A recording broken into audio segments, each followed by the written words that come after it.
ਸਤਿ ਸ੍ਰੀ ਅਕਾਲ ਹਰਮਨ ਚਿੰਨਾ ਜੀ। ਕਾਫੀ ਵੀਰ ਆਪਣੇ live stream ਤੇ ਜੁੜੇ ਨੇ ਤੇ ਕਾਫੀ ਇੱਧਰ ਜੁੜੇ ਨੇ ਟਵਿੱਟਰ ਸਪੇਸ ਵਿੱਚ। ਜਿਨ੍ਹਾਂ ਨੇ ਬਾਅਦ ਚ ਸਵਾਲ ਜਵਾਬ ਕਰਨੇ ਹੋਣ ਉਹ ਟਵਿੱਟਰ ਸਪੇਸ 'ਚ ਡਾਇਰੈਕਟ ਆ ਸਕਦੇ ਆ, ਨਹੀਂ ਤਾਂ ਆਪਣੇ ਸਵਾਲ ਚੈਟ ਵਿੱਚ ਪਾ ਦਿਓ ਤੁਸੀਂ। ਲਾਈਵ ਸਟ੍ਰੀਮ ਜਿਹੜਾ ਚੱਲ ਰਿਹਾ, 1-2 ਮਿੰਟ ਦਿੰਦੇ ਆ ਤੇ ਫਿਰ ਆਪਾਂ ਸ਼ੁਰੂ ਕਰਦੇ ਹਾਂ।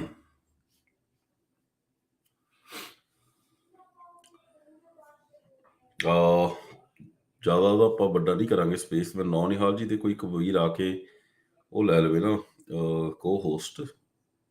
I think that'll be great. We'll do it in English because I want to cover this especially for my compatriots in US and Canada. It's a very, very important subject which has recently come into debate. So, Nonihalji, how are you doing?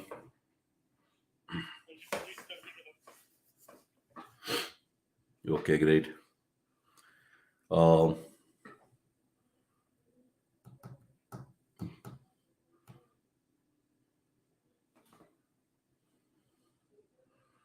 yeah, so one thing I have to do is probably take off these.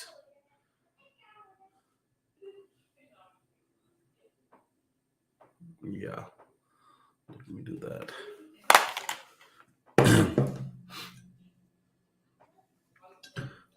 Nonihalji, is my voice still clear enough on the Twitter space? Haji Baji, it's clear enough. Maybe if you want, you can turn up the volume a little bit, but otherwise it's clear. Okay, great. Yeah, I'll try to speak as clearly as possible. Let me quickly share my screen as people join.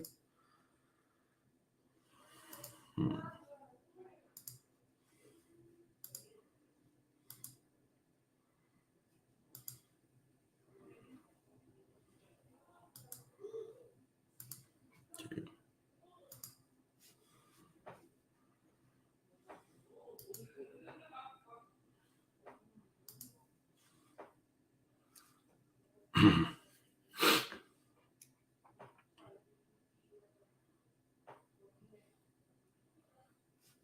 Okay, let me see if I can.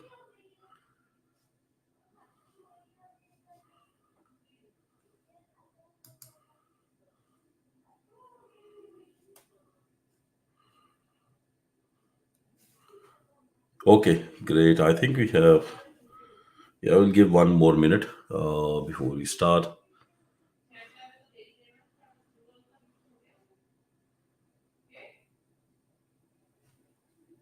Okay, I'm just reading the comments on the live screen. Sat Sri Akal, Ravan Paji, Harman ji, Dobat ji, everybody is also watching on the live stream. Yeah, if there are any sound issues, let me know. Hopefully not. I am kind of speaking directly through my iPhone speaker, so the sound might be low. You might have to just pump up your headphones a bit. But if it is not audible at all, then let me know. Okay, great. Let's just quickly start. There has been this a lot of controversy about this huge statue which came up of Lord Hanuman in the city of Brampton in Canada.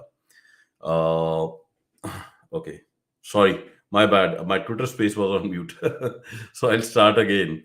So this space is, and in case my voice is not clear on Twitter space, let me know. I'm just speaking directly through the phone.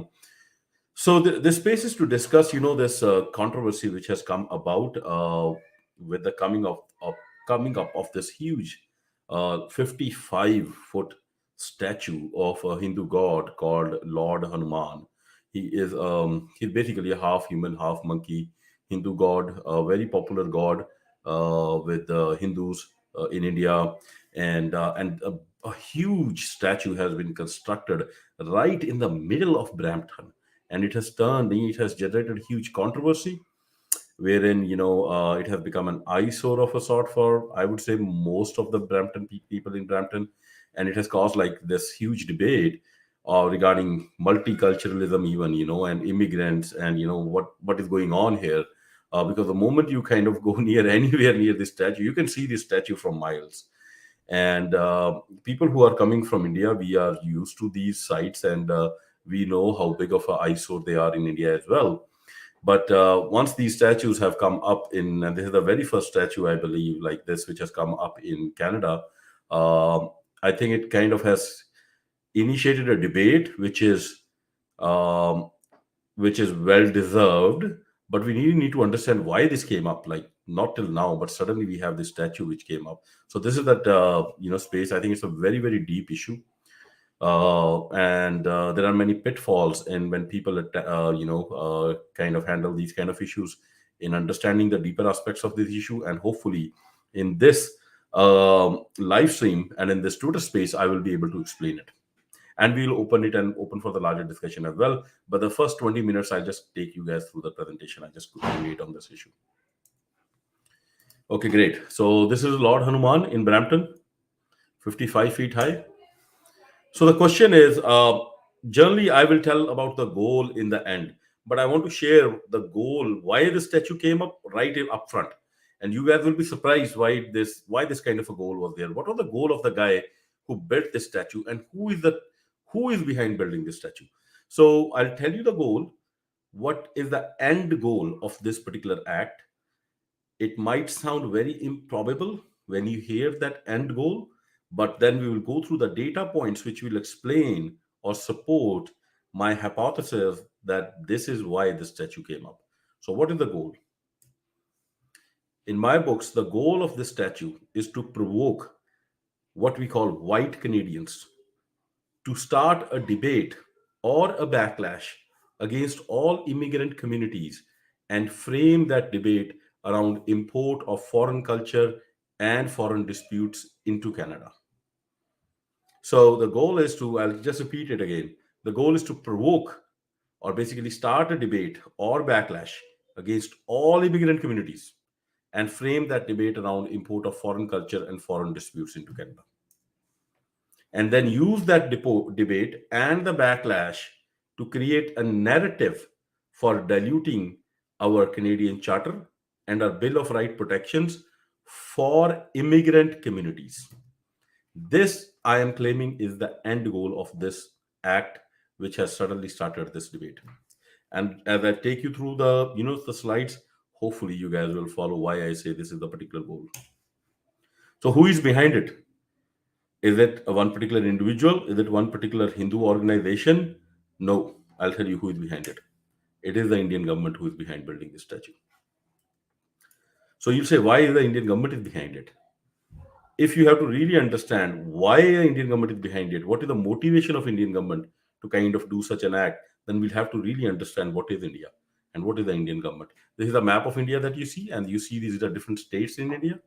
You see, there in the northern part of India, there's a state called Punjab, from where most of the Sikhs come through. All these states are like independent, almost like more diverse than the nation states that you see in Europe. So each state has a different language, a different nationhood, a different culture, a different value system. So many times, in West, we just call people like, oh, he's from India, but that means nothing. A guy from Punjab has nothing in common with a guy from Tamil Nadu. They're ethnically, they're culturally, they're language wise totally different.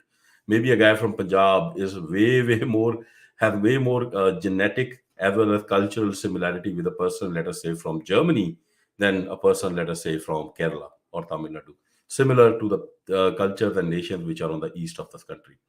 Now, in this, as you can see in this map, many of these, in the centralized system that was put up in India after British left, many of these smaller nations have been very unhappy with this forced union. So there have been large insurgency movements, movements for freedom, movements for autonomy, movements for tribal rights, which have been running. Some of them very violent, and has led to a lot of bloodshed. And those movements range. Generally, they came from smaller states, obviously, because they felt burdened by the larger states who have larger population. So almost every single state in the northeast of India has had an insurgency movement either existing or at some point in time in past. And even today, while the violence might not be there, the undercurrent of separation from the Indian mainland is always there. The entire middle and southeastern belt is You have a lot of very poor tribals who have been kind of fighting their own battle for independence from, a very strong union or center. Most famous one, as you gather aware, is the one that is running in Kashmir. And then the one that had, or previous to that, the most bloody one that was running, or the most famous one, was the one that was waged by Sikhs in Punjab. So the Sikhs have been in a perennial struggle with the Indian regime, and and in terms of getting autonomy for the province. First, the movement was to get autonomy for the province, which later on, once the Indian government attacked the highest place of worship of the Sikhs, it got converted into a movement for full freedom. For almost a decade, it was an armed insurgency movement, and thereafter, the armed insurgency movement died down, and Sikhs have basically now decided to pursue their goals through peaceful means. And one of the main peaceful tactics they are using right now is a global referendum. So, in all these insurgency movements, as you know, Indian government has had a very, very poor is probably a very charitable word, but a very, very, I would say, shady track record on human rights. And they have been, guilty of extrajudicial murder at large scale, of multiple genocides of different minorities. The four most infamous one when 35,000 Sikhs were murdered across 119 cities in India in 1984. Then in 2002, there was a genocide of Muslims in the state of Gujarat. There was, very recently a genocide of Christian minorities in Manipur, and burning of churches or mosques, attacks on minorities, lynching them in public is a regular feature of Indian society. And in general, the trend is that if the act is committed by the majority community, which is the Hindus, the law enforcement, the people who indulge in that mass murder rape generally tend to go scot free. But while if it is somebody from the minority communities, like I pointed out, then the law is applied with double the force, and sometimes, in a very unreasonable fashion. So that is what is going on in India. So what is their motivation? The issue is that within India, there is this small minority of Sikhs in Punjab, which are the most who have been traditionally the most vocal critiques of the Indian government, and also have been, they are the ones who will also champion the human rights the most of all the minorities. So if something went wrong, like let us say in Manipur, in the early part of this year, there was hardly any voice by any of the other Christian groups in other states, but the Sikhs of Punjab were in the forefront trying to raise the voice against, the persecution of Christian minorities in Manipur. Similar, whenever there is any incident of persecution of any minority, like a Muslim minority anywhere in the country, even more than the Muslims themselves, the Sikhs tend to come out in the forefront protesting against that kind of, action by the government. And over a period of time, the Sikh diaspora, Sikhs, due to this persecution by the Indian government, migrated in large numbers from India to other countries, where, countries like Canada, UK, and America gave asylum to a large number of Sikhs, especially in the time period from 1985 till 1995, when there was a, almost a imposition of army rule in Punjab, and Sikhs were being hunted left, right, and center. And that is the time when a large group of Sikhs migrated to West, getting asylum from the states that I just pointed out. What has happened due to that? The Indian regime have always been very, very, very, the one minority that they are. Uh, Actually, a friend of mine, a Canadian friend of mine, used that word and asked me this question. That Harjeet, why is the Indian government afraid of Sikhs? So that is true.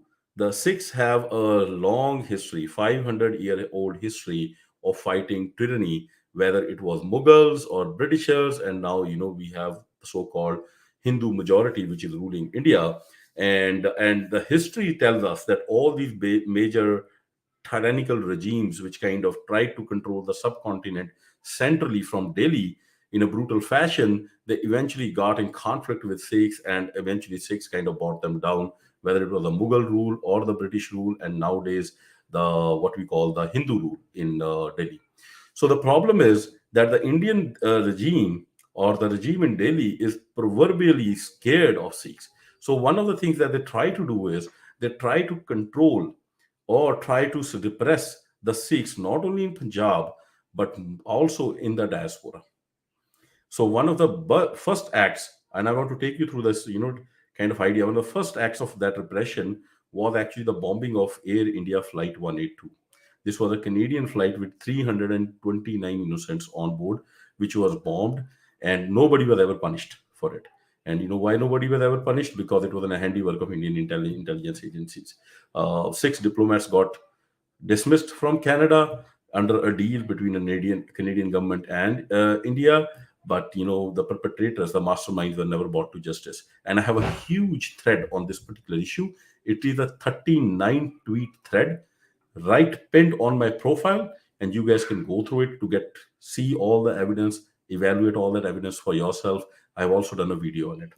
So the Indian interference in Canada is why I'm talking about this is that there has been Indian interference in Canada going back almost to 1980s, early part of 1980s, and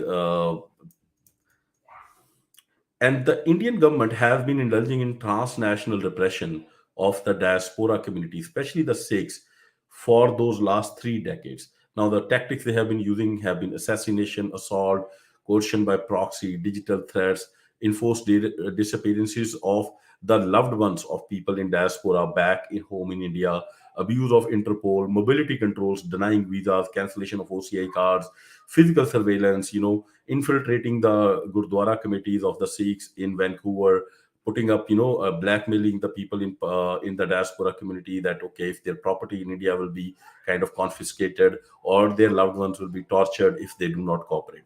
So the Indian government has been doing all kind of ways to infiltrate the Indian Sikh diaspora, the Sikh diaspora in Canada and US, and somehow basically keep them under control or keep them, under threat so that they do not, they are not able to, successfully raise voice against whatever actions that the Indian government is taking in terms of, controlling their minorities, or human rights issues they have back in India, etc., etc., etc. And this is just, I've just highlighted the type of tactics they have been using. And all of us who are in Sikh diaspora, we know what is going on in our gurdwaras, the interference that, the Indian consulates do. Lately, this issue has come to light. As you guys know, and everybody knows why it came to light. It came to light due to a new program that the Indian government launched, and they call it a global assassination program. So what happened was that the Indian government, especially with this new single party government which came into power in India in 2014, at some point in time, and we say maybe around after the farmers' agitation, they started on this project to really, really rein in the Sikh diaspora across the world. So they launched this what we call global assassination program, and many Sikhs across the world, even in Punjab, many prominent, especially youth, Sikh youth who were very vocal in their criticism of the Indian government, they were murdered in mysterious circumstances. Some of the names that come to mind is there is a very famous singer, rap singer, who is widely believed to have been assassinated by Indian government. Then there is a upcoming, a very popular Sikh youth leader in Punjab, Deep Sidhu, who was murdered. Thereafter, there was a Sikh in UK, Canada, again a youth leader, very young, Sardar Avtar Singh Khanda. He died under mysterious circumstances, and he died in around June of 2023. And within days of his death, there was the murder of a Sikh Canadian, Sardar Hardeep Singh Nijjar, right outside Gurdwara, on the gate of the Gurdwara, where six assassins pumped 50 bullets into his body on Father's Day as he was leaving the temple to go to his home and see his two sons. And then, not only that, very recently, the U.S. government have actually, filed an indictment against Indian national who was working for on behalf of government of India to actually conduct assassinations of Americans on American soil, and they had a hit list of almost like 30 to 40 prominent Sikhs in India who were supposed to be assassinated because they were saying something which was critical of the Indian, Hindu majority government back in India. And it has caused a huge diplomatic furor, wherein even the relationship between USA and India has now a big question mark.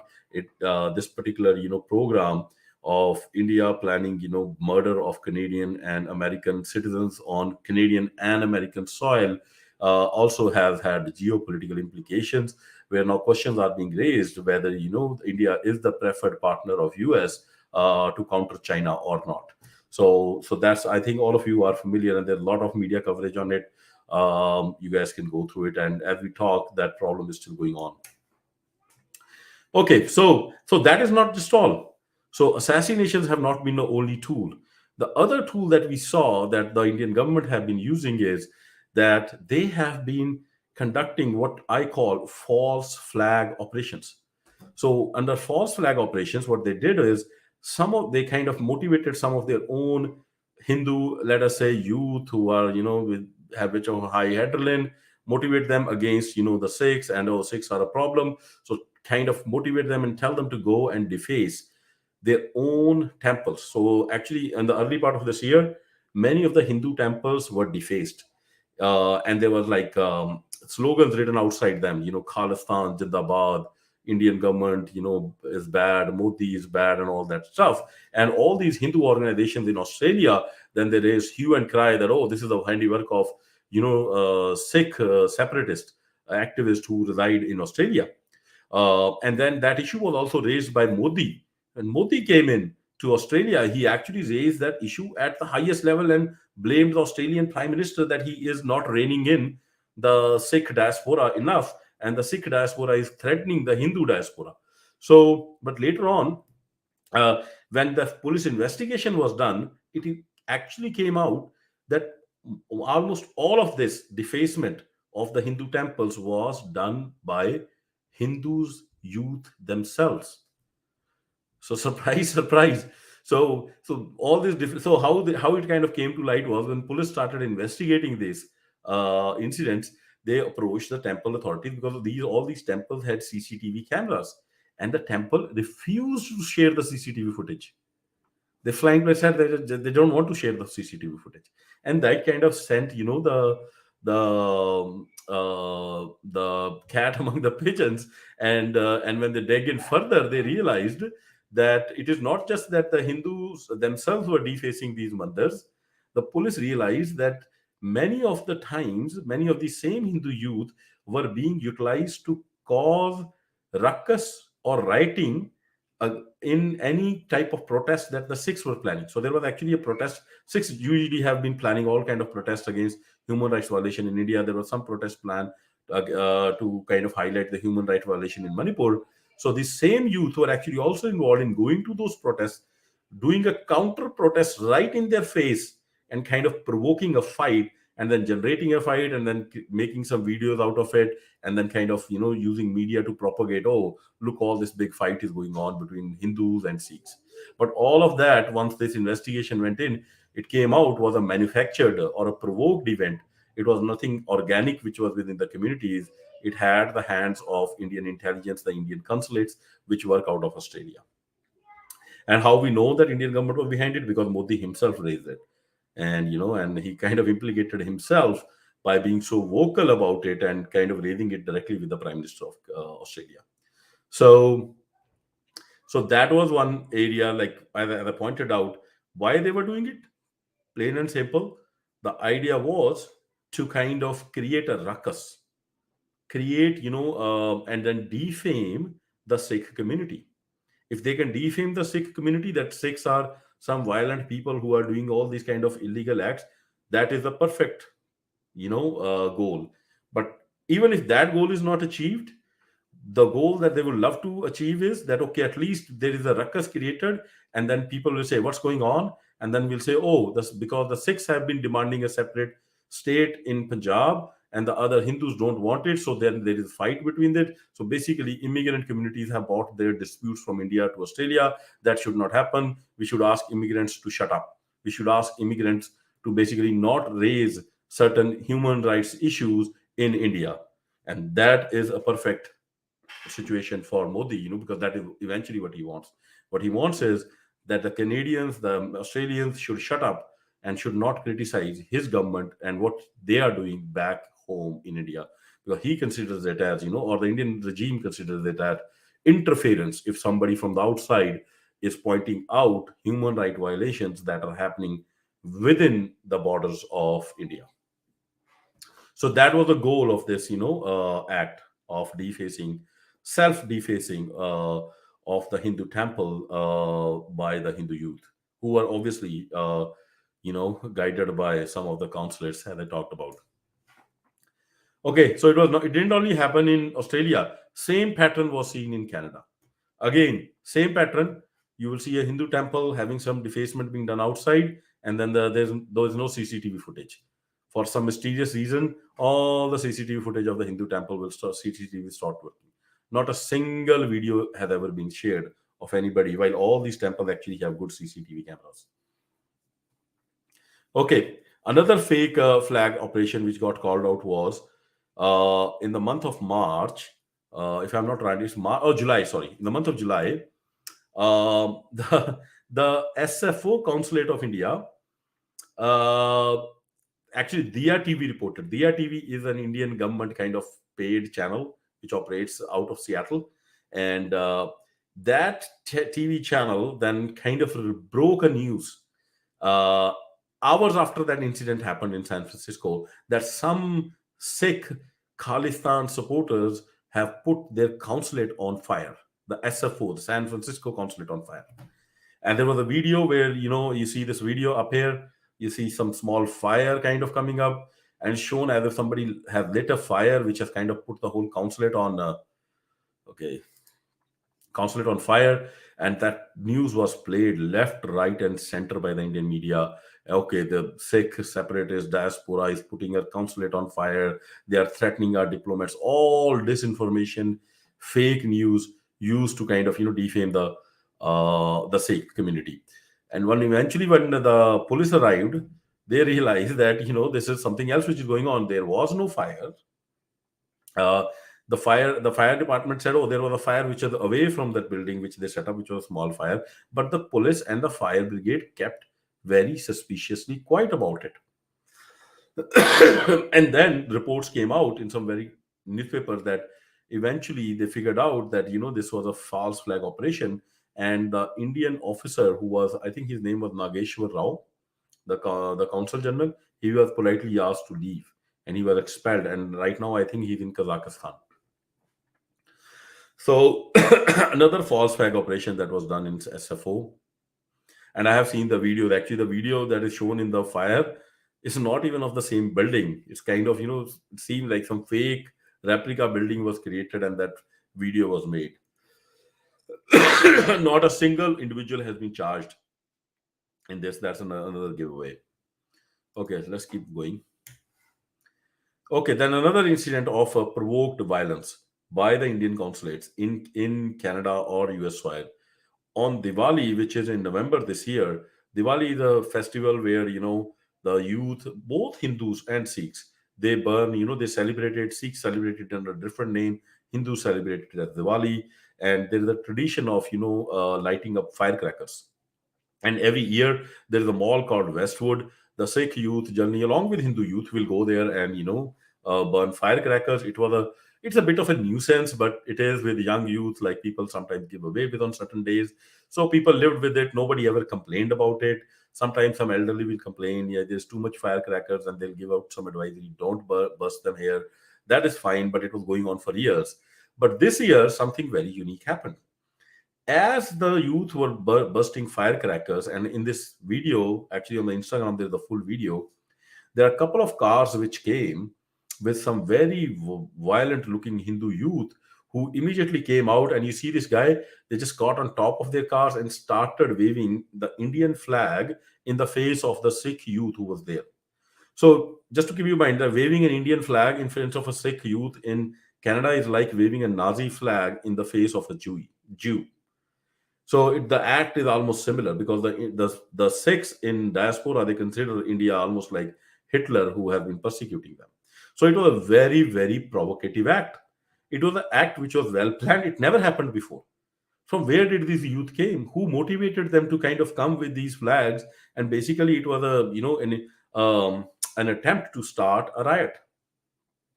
Fortunately, I think there was some writing, some people say, but fortunately, better sense prevailed, and there was not enough writing. But again, the purpose was achieved. The purpose was to create a ruckus and to create a debate about immigrant communities and their disputes impacting the life in Canada, and eventually to make a case.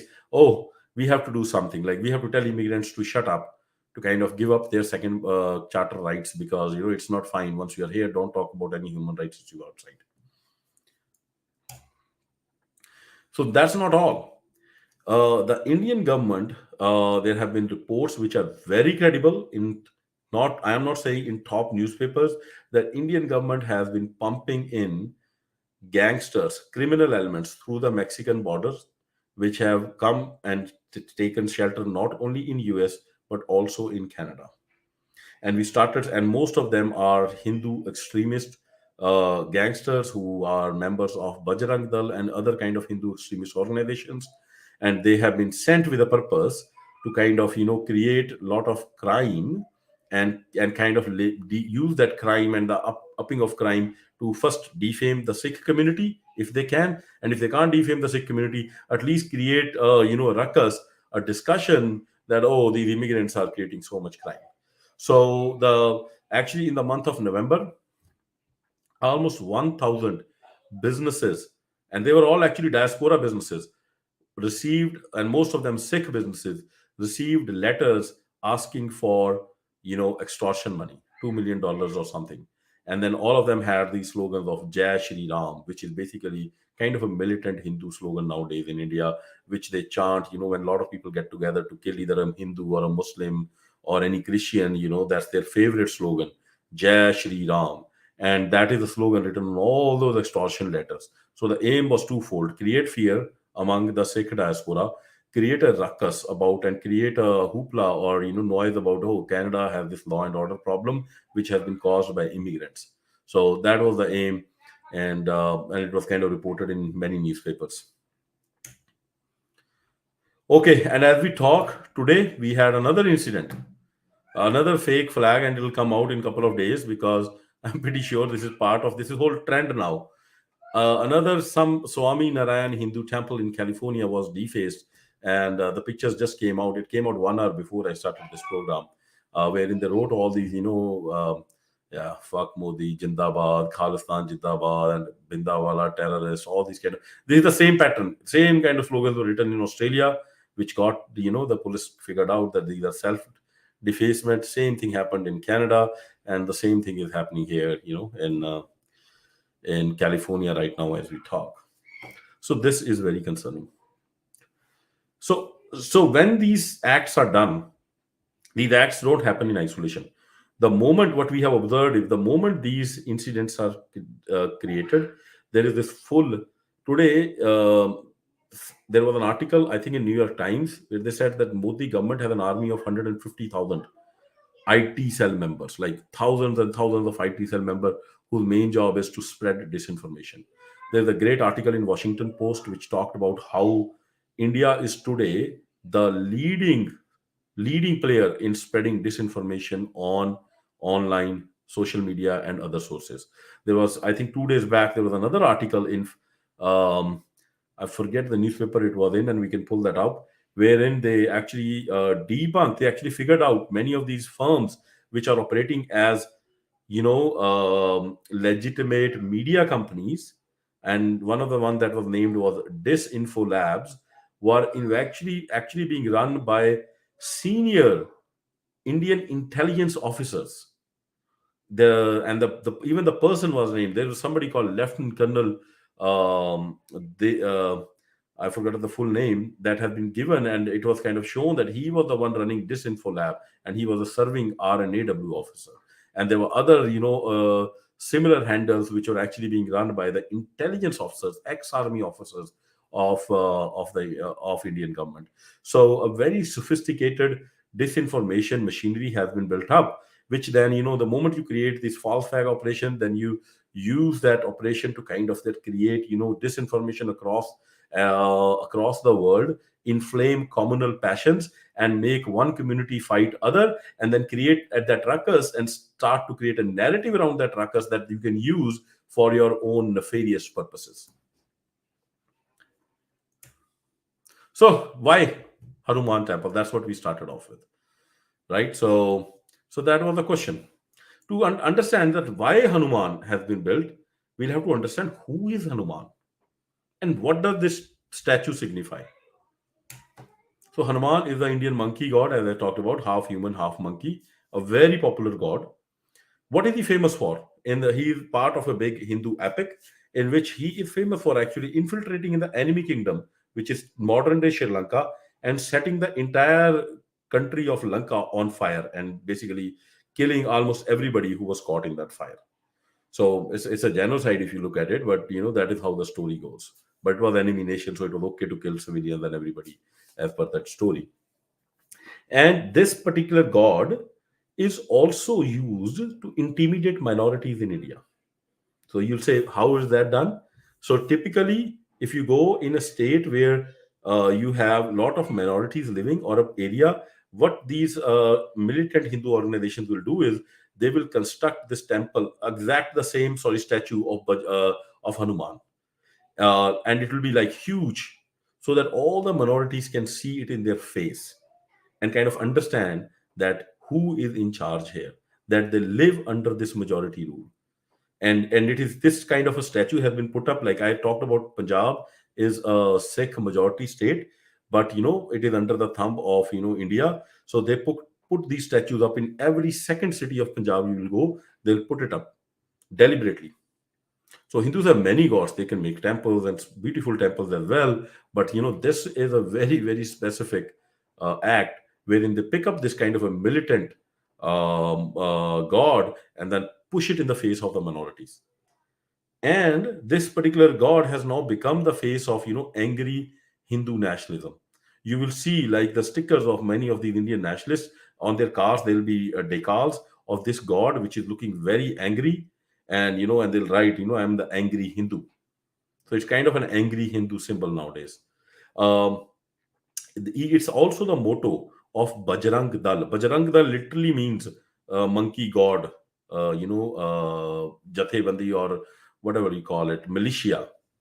And that Bajrang Dal is one of the most extremist Hindu organizations in India. And actually, 2 years back, it was also classified as a terrorist organization by CIA in their World Fact Book. So once we understand who is this guy is, now we understand why this particular statue has been built in Brampton. It has been built in Brampton, as I told you. The goal is twofold. This is the primary goal, but in the sub goal is like, okay, intimidate the Sikhs, send them a message. But this is the real goal. What they want to do is provoke a debate and a backlash against all immigrant communities. And once it is debate is created, oh, we have foreign culture and immigrants, and nobody will have the patience to understand the depth of the issue.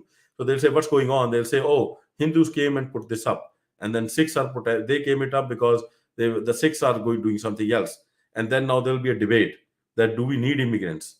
And then once and the Sikhs will start kind of saying, oh, we Sikhs will start making up their case, Hindus will start making up their case, and then the debate will become that oh, with these immigrants who come here, we have to tell them, like, if you are in Canada, just be like Canada, don't bring your disputes here. And what that means is we will have two system of laws. One is for immigrants and one is for Canadians who are born here. That is the end goal, and we'll talk about it, how will that will happen and who is behind it. We already talked about the Indian government. So how should we handle it, right? This has been built. It is an ugly statue. Nobody likes it. It's right in your face. uh, what are you going to do about it? The first thing we want to do is that don't fall for the trap. Don't fall for the trap. Don't go. Make sure that the goal with which that statue has been made should not be successful. Because if you fall for the trap, uh, while I'm talking about it, I'll quickly check. Nonihalji, you can still hear me, right? Everybody can still hear me? Oops. If Nani Haji, you can still hear me? If anybody can give a thumbs up, I just want to make sure I'm being recorded. Okay, perfect. Somebody are saying people are saying we recorded. Okay, perfect. Nani Haji is giving a okay, thumbs up. Okay, perfect. Good. So the very first thing before we decide what to do, we should understand what not to do. Okay, what is happening in many of these spaces is what's going to happen is people will ask, okay, hey, what is with this statue thing? Okay, why have the statue come up? And then some of us, maybe a non-Hindu immigrant, will go and say, hey, this is Hindus who are constructing this to intimidate us. And then okay, then the next question will be, okay, why are they doing this? And then we, oh, because we are oppressed in India and we were raising our voice. And the Hindus will say, yeah, that's fine, these guys are terrorists who are breaking our country and blah blah blah, and there'll be this debate, ruckus will be created. And eventually it will come out to that people will say, hey, these immigrant communities are bringing their disputes to Canada, so tell them, be Canadian, forget about everything else, be Canadian. Good, that's fine. But like, what have you done in that debate? The moment you say that okay, Mr. Canadian, because you are an immigrant, now you should not exercise your First Amendment rights or your Canadian Charter rights, and you should not criticize another government and the human right violations that are happening in some part of the country. You have literally given up your freedom. You have literally given up. You are on your knees in front of a third world shithole. You have agreed that now there are going to be two systems of laws, one for somebody who was an immigrant and became naturalized.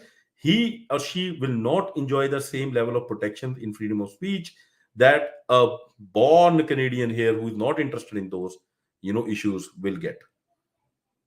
And then once that concession is made, that concession can be used anywhere. You can be told tomorrow not to talk about the human rights issues which are happening in Africa or which are happening in Cuba or any place else, because that does not concern us. That is impacting our foreign relationship with those countries. So you'll be forced to give up the very values on which your whole nation is formed. Canada and US are formed on values. They are not formed on ethnicities. They are not formed on religion. They are not formed on race. They are not formed on all things. America is basically formed on Bill of Rights and American Constitution. And the moment you dilute your Bill of Rights, you are done. So how to address it? The way to address it is not as a Sikh or a Hindu issue. The way to address it is that, hey, anybody, like, this is a monstrosity. Like, did you get approvals to get it done? If you did approval, did you ask your neighbors? If you didn't ask your neighbor, shut it up, take it back.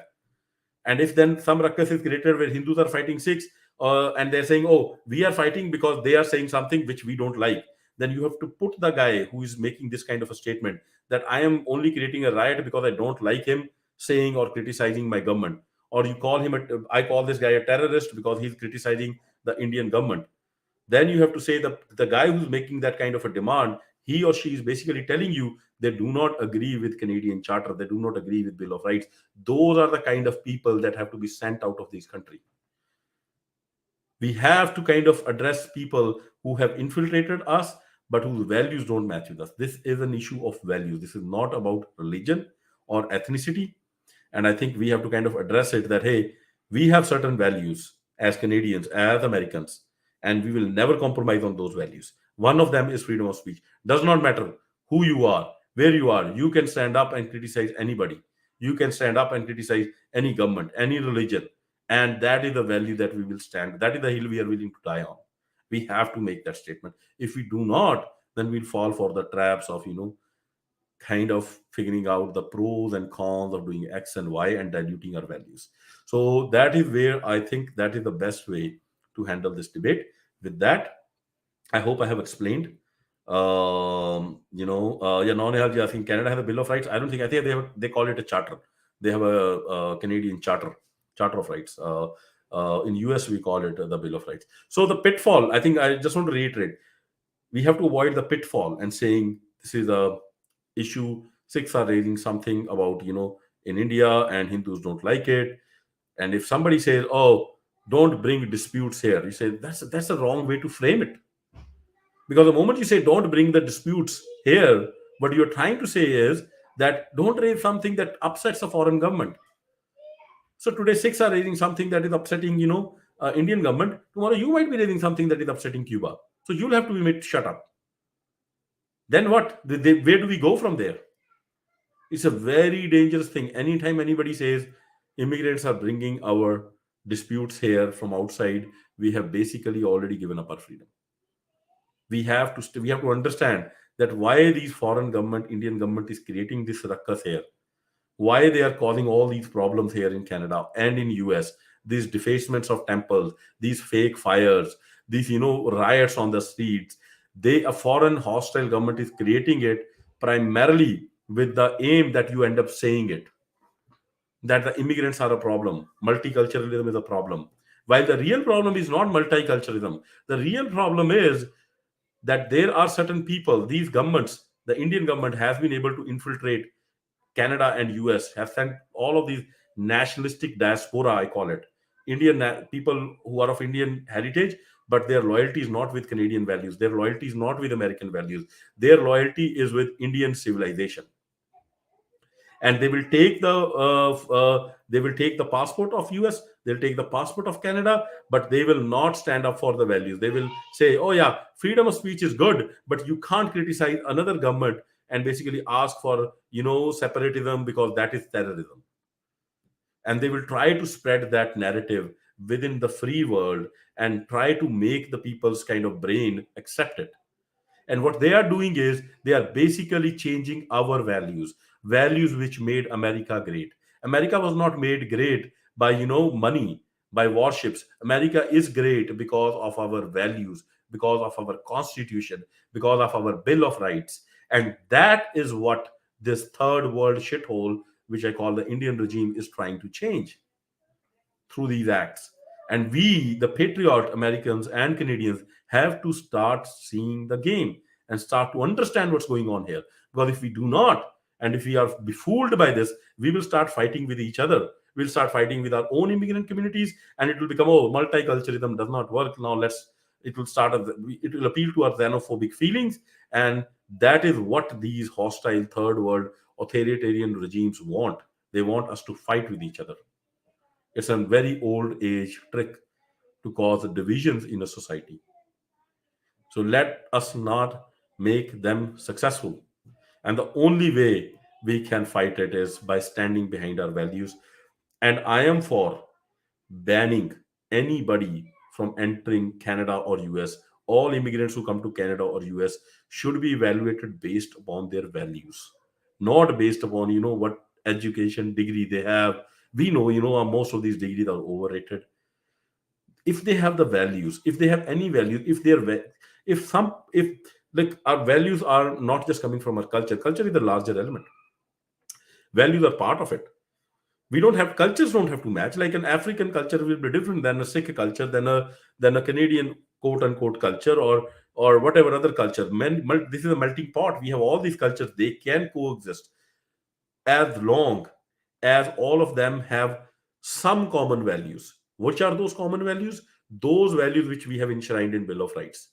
If there is a conflict there, if we add a lot of people, let us say we have added like 4 million Indians tomorrow who do not believe in the Bill of Rights, then we have created a problem, because they are going to undermine the Bill of Rights. That is the core, that is the commonness on which our nationhood, Americanism, is built. And that has to be preserved. And that should be the evaluation mechanism for all the immigration. Unfortunately, it is not today. But that is where I want to work. I want to kind of make a case, and I will urge you guys also to make a case, to kind of we have to stop first this foreign interference, and then we also have to stop this infiltration of people into our country whose values are not matching with us. The people who agreed to build this monstrosity, they were working for Indian government. The Indian government today has more than, I would say, more than 4 million people working for it. And to kind of undermine that, and we'll talk about the Indian nationalism and its kind of adverse impact on creating double agents within our setup, and how that's a problem, and how that can be solved through better immigration policies. With that being said, let us quickly let me quickly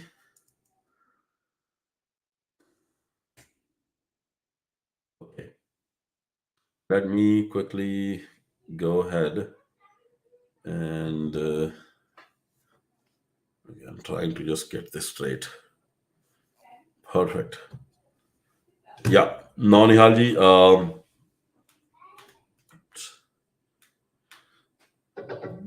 Okay, just one sec. I'm trying to connect this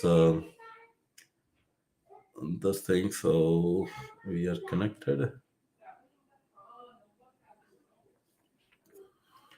Let me check if everything is working. Yep, everything seems to be working. I'll take now speakers, and we can probably open it for a bit of a debate and questions, and and then take it on from there. Anybody wants to join, you can request the speaker, and I'm gonna. Yeah, Michael James is saying there is no First Amendment in Canada. Oh no, Canada has the charter. So Michael, just go ahead and read charter, the Canadian charter. It starts with freedom of expression actually and freedom of religion. Almost matches to the Bill of Rights, except it does not have the Second Amendment, which is the right of. It's not the right. It's basically restriction on government to restrict our right to bear arms. That protection is not there in the Canadian Constitution, unfortunately. Let me see which are the other questions which came up.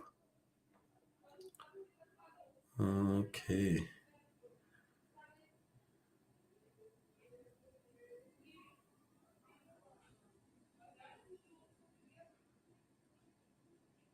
I'm seeing in the chat if there are any questions. Okay, great. Yeah, Harmanji, you have a question? Go ahead. Yeah. Hi. Actually, I have few questions. You have to bear with me, like if I can put my perspective forward. So, Go ahead.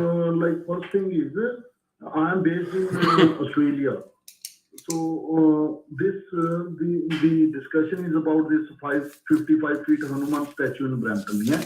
Has it gone forward, or it is just a proposal, or they have already installed it? My first question. Oh, it's already constructed. I think it's going to. It's kind of almost 90% from the images. It seems it's almost done. This is actual. This is an actual image that you see on the screen right now. So it is constructed already, yeah? Yeah, and I think they have to inaugurate it. I think they're going to inaugurate it in the early part of 24, but it's constructed. There you see the picture is right up there. Yeah. Okay. And when you were talking about the values or immigration policy of America, so the values of a Canadian system is different to the values of the American system. That's one thing, isn't it? No. The Canadian Charter is almost identical to Bill of Rights. The only thing that is different is that the Canadian Charter does not limit the government from limiting people's right to bear arms. And Yeah. in the Bill of Rights, we have the Second Amendment. So, So that is the primary so difference. yeah. So, like this, actually, this statue has gone forward. So, actually, part of Hinduism believe in the statues, statue worshipping. It's like a religious thing that has gone forward.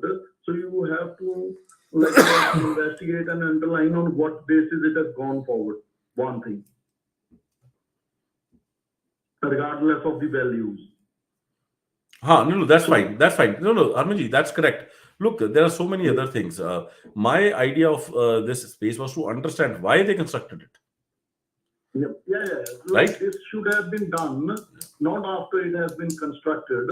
First thing is the diaspora should be so active that they should be having an input when you have such a political representation in the Canadian system that what is going on, it should be starting from the start. You should be knowing that this proposal is coming up and this will happen.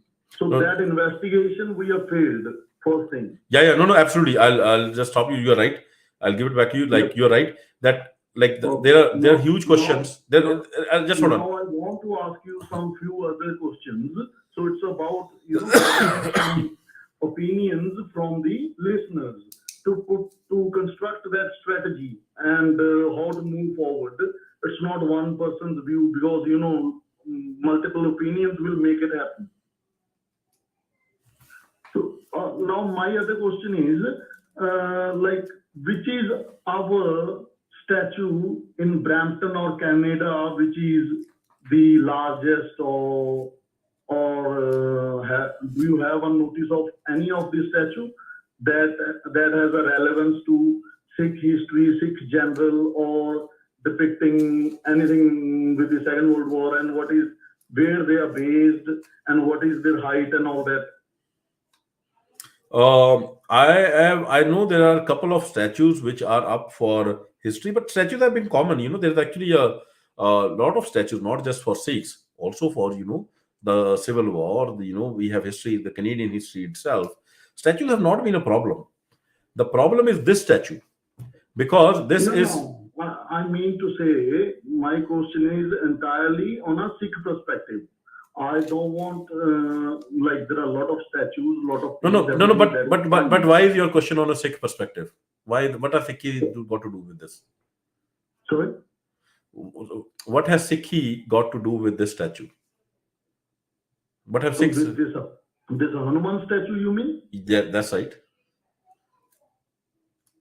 What, like, I mean to say, what wrong message it is giving towards the Sikhi or towards our community, towards the community that is living over there, or how they are influencing and how it will influence our community, and as Sikh values, how it will influence. What are the, Got it. Got it. like, Hold on. Hold on. drawbacks of that? Okay. Okay. It's quite understandable. Okay. Okay. Hold on. So, did you join in between, or did you join from the start? I just in between, and I just saw your like the Okay. topic, and I Okay, asked Harman. the Hold on. question Hold on. that Hold on, should Harman. be Hold on. there. Hold on. Hold on. Okay, Harman. I request you go and see the whole video. Okay, and send me the questions later on, because you have basically now took away, and that's the you have basically started to fall for the same trap, which I explained for 1 hours that we should not fall. This is Yeah. not about So Sikhi. now Hold on, hold on, that hold is on, hold on, fine. hold on, hold on, That hold on. is fine. Hold on, hold on, hold on. No, let me just take the opportunity now to explain. It's good that you asked, because now it has given me another opportunity to clarify that this is not about Hinduism. This is not about Sikhi. We have to understand what were the motivations of creating this. Because the moment you say, "Oh, we Sikhs have not constructed anything. This is made to, bully the Sikhs." That debate, you have already made that person who made that statue. You have already helped him achieve his goal, and that was the entire premise of my, presentation here. That That hold on, is hold on, hold fine. on, hold on, We hold on, don't have to. hold on, hold on, hold on, hold on. Okay, Herman. So the this is we don't have to fall for that premise, because once you fall for that premise, then the debate will become, okay, the immigrants are bringing their fights from India to Canada. Why are you bringing it? That is what eventually the real goal here is. And I want to just hold you guys have to get smarter than this. You guys have to understand, why did they spend $1 million to construct this? Not to bully you. Okay, there are n ways to bully you. There are n ways. They can cancel your OCA card. They, when you go there, there are infiltrators in their gurdwaras, etc., etc., etc. The real reason is to cause a ruckus, to cause a debate that immigrants are a problem, that they have some fight going on, Sikhs have some fight going on, and they constantly raise this kind of an issue, and that is why the Indian government is reacting. So we should just tell them, hey guys, why do you bring all this nonsense here? So And hold on, hold on, hold on, hold on, hold on, this hold is on, being pushed by the Canadian government. hold on, hold on. So that is the main aim. And now the aim is, if the aim is that of a foreign hostile government, we have to be smart enough to say, if that is the aim, and I hope you guys agree that is the aim. And if you don't agree with the aim, that the aim is only something else, go ahead. But if that is the aim, then we have to think, okay, what is the right way to address it? Because if you are going to address it by the way that immigrants are a problem, then the person has already succeeded. then what you are going to do is we will talk about, hey, should immigrants do this or should immigrants not do this? Should immigrants be criticizing the foreign government or not? Should immigrants be fighting with each other or not? Or should immigrants be, building a statue or not? That's not the problem here. The problem here is, I think Nonihal just went off. Let me add back here. The problem here is foreign interference by a foreign government, which is trying to create ruckus and divisions.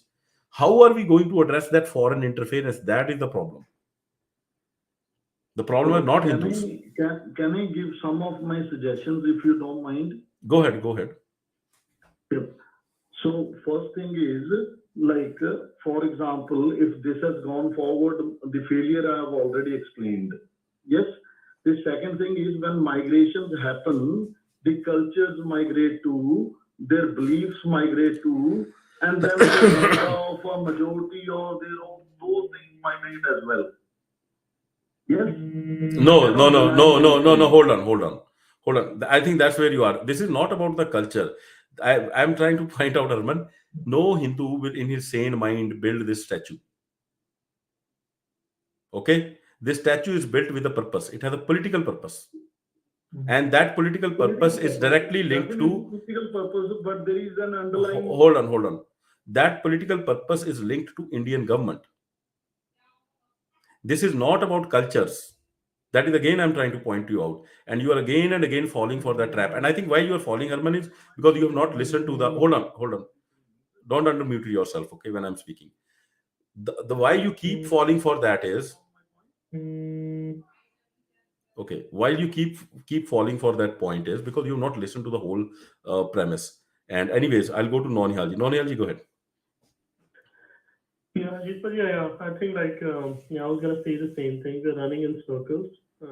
So Paji, I think should definitely see the whole video from the beginning to understand the context a bit more. Otherwise, like we're just gonna keep running in circles. I think like we should move ahead with another speaker, concerned citizen of India. Maybe we can take his questions. Yeah, concerned citizenji, go ahead.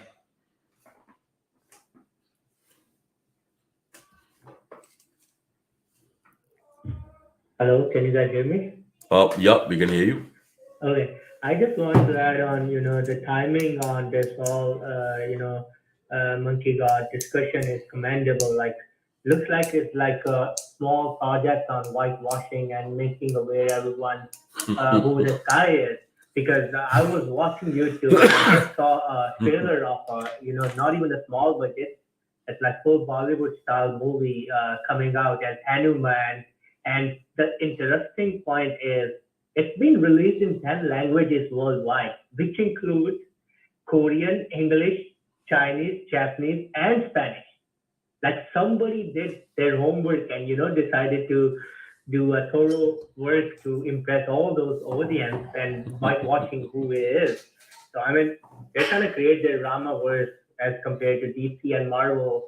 But the only difference is DC and Marvel is all fictitious, but they don't believe there is fictitious. I just wanted to add this, like there's a movie coming out, full like Bollywood full movie, not even a small one or low budget movie. It's all like matching the timeline, statue and then the Yeah, hitting discussion and then the movie kind of mixed up. yeah. And I want to ask you one question, concerned citizenji. I hope you agree with me. If not, that's fine. But we all know inside that this is not. If Hindu community was just left to itself, they would not have considered this monstrosity. This is this monstrosity has a political message which is directly linked to the Indian government. So this is foreign interference in a way. This is not. This has nothing to do with cultures. Okay, Hindus. Yes, we don't agree with many of the things that might be there in Hindu religion. Hindus might not agree with many of the things which are in Christian religion. But the problem here is that now you have, where did this money come from? This money, if you trace back, it will be linked to the Indian government or some agency that is being funded. We have now a hostile government, which is a Hindu nationalist government in India, which is now weaponizing this nationalistic diaspora across the world. And I narrated all the instances. So this is just one instance. You have to see this instance in light of how the defacement of mandirs have been done. across it, how the killing of Sikhs has been done. And this step is a part and parcel of that whole program that is being run by the Indian government. And once you see it in that light, then you understand this is not about culture, this is foreign interference. A state is guiding all this, a foreign hostile state. And what is their issue? What is their agenda? Their agenda is plain and simple.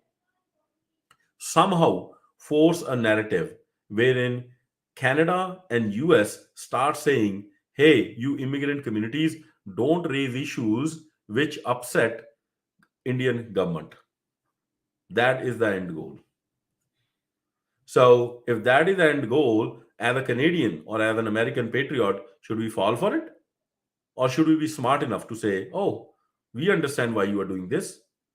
This whole monstrosity is created to provoke me to have that kind of a discussion. I'm not going to get provoked. I'm going to actually double down on my values. You are trying to change my values. That is the real game. We have to understand the real game. And the only people who can really understand that game is people of Sikh diaspora, people who are from diaspora who are citizens here. And if you guys don't get it, and if you guys keep falling for the same trap like Harmanji's kept falling for, then don't expect your fellow patriots who are quote unquote white Canadians or Americans to understand it. Then you would have failed in your duty. And that's why I keep telling Harmanji he should go and watch that whole video and grasp the point. You have to be smart enough to grasp what the trap is here. But if you don't get it, then we will be ending up committing the same mistakes that our forefathers committed in 1947. Okay, so we have to be smart. There's a very, very smart game going on, being played by the Indian government. Yeah, Nonihalji, go ahead. Exactly. I completely agree with you on this. You know, Even as a matter of fact, sorry, I was in one of the spaces today. It was regarding some bill S210 or something. And you know what? There was a guy who came in when you or some, I think Chazikala brother was explaining some stuff about Hanuman. And the guy was literally pitching an idea of, these are immigrant problems and they're bringing Yeah, it with them. So this kind of makes sense. Like that's exactly. their end goal and that's they're trying to do in Canada. Like there might be already some, white influencers on their payroll, which they are, who's going to start pitching this idea very soon. Like they're already beginning to do it, but I don't know how far they can go. I think you've hit the hammer on the nail. That is the end goal. That is the punchline, to create a narrative. Oh, these are immigrants who are bringing problems here. And then use that logic to say the moment you Sikhs, we as Sikhs will go or Chinese will go and talk about human rights issues in India, you'll be told, hey, don't bring these problems here. And so eventually what you are doing is you are saying, oh, you'll have bill of rights, but like immigrants should not accept the, you basically can trade the freedom of expression for immigrants on certain topics. So basically it's a way to kind of create that ruckus and create that kind of narrative. And so yeah, Nonihalji, go ahead. yeah, I want to also highlight one related issue which happened during the same time when this statue news was out. So there was this hockey game which happened. I forgot the name of the hockey team. Like I think Winnipeg Jets or something like that. Yeah. So they basically organized the Canadian national anthem to be sang in two languages, English and Punjabi, where they were basically trying to celebrate the diversity of Canada and multiculturalism. So there was this attempt, which I think, like all of us who are active on Twitter, we noticed this trend where the clip, specifically the lines which were being sung in Punjabi, like were maliciously cropped just Mhm. that tiny bit and circulated like all across the social media, and all the right wing, I would say ultra right wing Canadian users were tagged, including a lot of members from the People's Party of Canada. And there was an attempt to undermine the diversity and multiculturalism of Canada, like Yeah. basically by attacking the patriots who were singing this national anthem, both in English and Punjabi, Yeah. but they maliciously just like cropped that Punjabi bit and circulated all across. And this narrative was feedback into this current ongoing issue about the statue thing, so that the Sikh population or the wider Punjabi population will be dragged into Correct. this ongoing discussion, Correct. and then they will try to defend themselves Mhm. and make them against the right wing.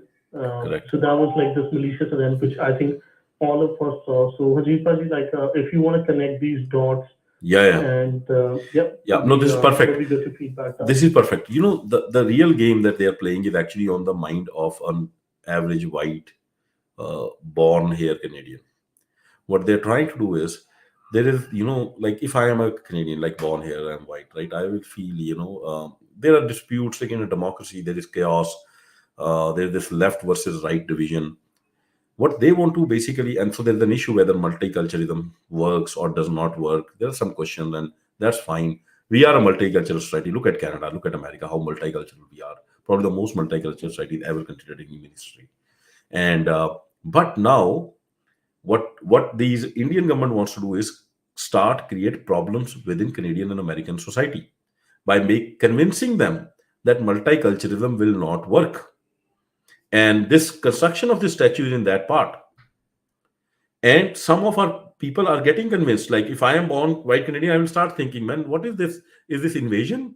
Like you are coming to my country and constructing this monstrosity, like right in my face. What does it mean? And then you will bumble into that. Somebody will say, oh, look at that national anthem was being sung in a different language. Look, these immigrants are a problem. I want to tell all of you guys, all my patriotic Canadians and Americans, multiculturalism is not a problem. The problem is, if your group of people within Canada, you have people which do not share values with on which Canada and US are based. If there is a clash of values, that is an issue. Which values then you will say? Then you have defined only the values which are enshrined in Bill of Rights and Canadian Charter. You need to have those values to be on Canadian soil. If people are here who do not totally identify with those values, they will create problem and ruckus, and they will be a problem, and that problem will be seen as a multiculturalism problem. It's not multiculturalism problem. You could have dispute on values even with people who are born here. Tomorrow, if 50% of Canadian or Americans start saying that, oh, we don't believe in freedom of speech, do you think we will have America left? No, there will be a civil war. So why do we want to add to our problem by bringing in people whose values don't match with the values on which this country is based? And they want to basically then use that, kind of hide the difference in values being a problem, and want to say this is a multiculturalism is the problem. So anybody who looks different, anybody who is a Sikh, and Sikhs will look way different. Oh, they are a problem because they are an immigrant. No, an immigrant could be way more productive citizen and patriotic citizen of Canada and America if his values match. Which values? The values which are enshrined in the Constitution. And that is where the problem is. We have to kind of educate people around us that this is not multiculturalism is not the problem. The problem is today foreign interference and foreign governments pushing in people into our society whose values don't match. Cultures can be different, cultures have to be different. Multiculturalism is never an issue. You will never have a problem with somebody, an African living alongside you, as long as you have commonality in some values which are enshrined in our constitution, which is freedom of speech, freedom of religion, freedom to bear arms, and you can live together very happily, very easily. But the moment those values don't match on which the country is based, on which our law and order, everything is based, then there will be conflict. And misidentifying that conflict as a problem of multiculturalism will feed xenophobia and race based riots, and will break down the whole society. And that is the goal of government of India. That is the goal of all authoritarian regimes. They want to break down Canada and US by defueling and misguiding people, building a wrong debate that multiculturalism is a problem. We have to educate our fellow citizens. No, the problem is that these foreign governments are interfering in our system. It is the foreign government, Indian government, which is behind building this statue. Try deliberately build this statue in our face so that we start talking about, oh, the immigrants are a problem. So, how do we solve this? The way to solve this is first we have to understand there is foreign interference. How to solve foreign interference? And the biggest tool of foreign interference today is that the biggest purveyor of foreign interference in Canada today is Indian government. And how they are doing it? They are using their diaspora. They what they are doing is they have creating this hyper nationalist, Hindu nationalist, Indian nationalist, whatever you call them, sending them in hordes across our border, and they look very intelligent, very smart. Oh, a very innocuous looking doctor, engineer, IIT educated. But in his heart, he does not totally agree with the Canadian Charter. He wants to actually Indian civilization to succeed in face of Canadian civilization.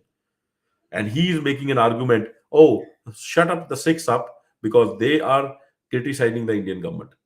So he's going behind, he's basically trying to undermine our values here. So the way to attack is not that anybody who is Indian stop him, but way to kind of attack this problem is anybody who is challenging our values. Which values? Our constitutional values.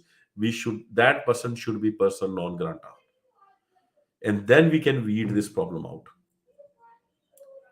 And if we don't understand that difference, then I think we are in for a very tough. I know it's a difficult education, but the only people who can bring this education out, and this is where I think diaspora, the Sikh diaspora especially, can do a lot of good for our society. They can save Canada, they can save US by educating our fellow patriots that multiculturalism, race is not the issue here, religion is not the issue here. Issue here is foreign interference and dif- people in our country who don't agree with our values. And also, and there's another problem. When I talk to my white Canadian friends, many of them are confused. What does it mean? They'll say to be Canadian. There's this cultural vacuum, and they say they see people come from India and Pakistan. They have this quote unquote culture who will have a different type of attire, and they start thinking, oh, we don't have any culture.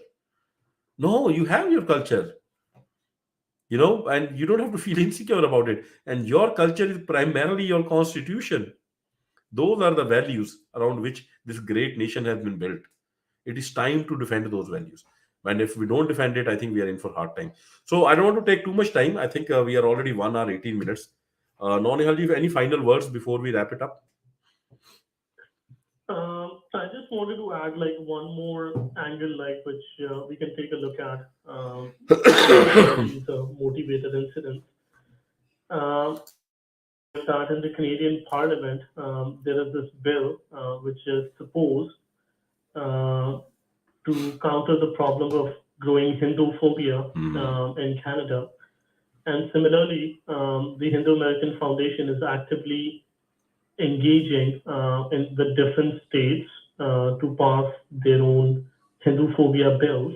And if you take a look at the recent tweets by Hindu American Foundation and some other organizations, they're actively using the hashtag Hindu phobia when they are sharing these pictures where they're openly attacking the Sikhs and their referendum, which is going on without any investigation or without any solid proofs of who did this. Uh, so, Hajipa, do you think like this might be, I mean, one of the objectives of all these incidents that we're seeing is to basically build a solid case to pass those laws, which, if you see, like per capita, like Sikhs are facing like much more Sikh phobic, both online and in the real world, attacks compared to any other community. I think after Jews, if I'm not wrong. So, do you think that there is also an attempt of building that case by using these incidents? No, no, absolutely. That is there. So this incident now it's a deliberate provocation, right? People will react, and people will react online in media that hey, what is this? What is this nonsense going on? And then they will use all those examples to build the case for Hindu phobia.